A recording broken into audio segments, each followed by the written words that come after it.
Hello મિત્રો, આજે તો આપણે આવી ગયા હતા વાડીએ અને વાડીએ વીણતા હતા કપાસ. એટલે આપણે આવ્યા હતા આટો મારવા વાડીએ. તમે જોતા જાઓ આગળ બ્લોકમાં, બહુ મજા આવશે. આ છે આપણી વાડીનો કવો. કવો પણ આખો ભરાઈ ગયો છે હમણાં 10 દી વરસાદ પડ્યો ને એટલે કવો આખો ભરાઈ ગયો. કોઈને નાવું હોય તો આમાં કોમેન્ટ બોક્સમાં જણાવી દેજો. હવે આપણે જઈએ છીએ આપણા વણ તરફ. વણ આપણું બહુ 18 વીઘાનું જાજુ છે એટલે મજૂર પણ આવી ગયા હતા વીણવા અને કપાસ વીણાવવાનો છે એટલે જઈએ છીએ આપણે આપણા વણ તરફ.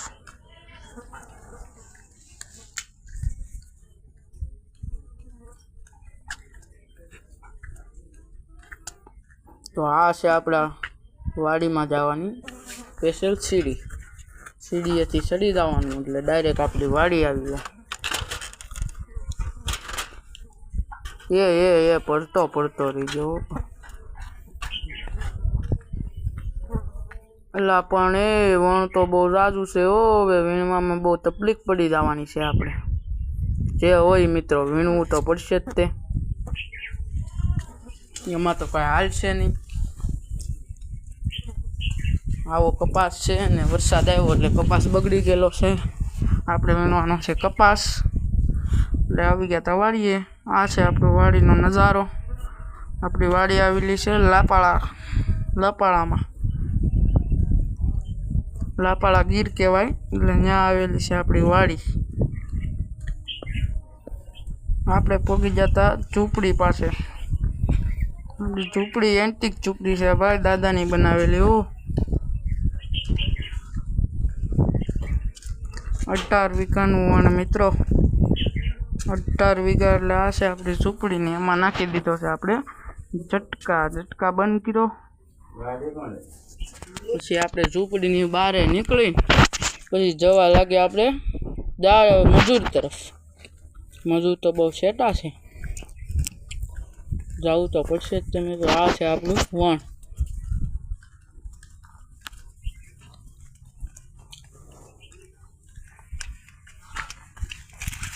હાલ્યા જઈએ ધીમે ધીમે, ભલે સેટાઈ રહ્યા, આપણને કાંઈ ફેર ન પડે હાલવાથી, એટલે જવું તો પડશે જ તે. આપણે હવે